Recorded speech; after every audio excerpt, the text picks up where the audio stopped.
How to link pages in Wix Studio. So hello guys and welcome back to today's video.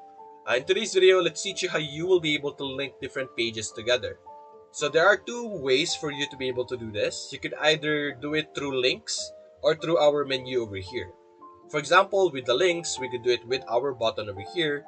We could make it so that the button would redirect to a different page. So if you click on our settings over here, you could do what it want, or you could do what where it will go. As you can see, links to, click on links, and then you can select your page and then select the page that you want to be redirected to, then click on done. Similarly, if you go over here on our menu, we could modify our manage menu over here and select a specific item over here. We could add a new item and click on link, and you could simply click on page over here, then select again, similarly with what we did in our buttons, the page that we want to be redirected to. So as you can see, it's going to be added on that menu. And that's basically how you will be able to connect these different menus together one by one or together.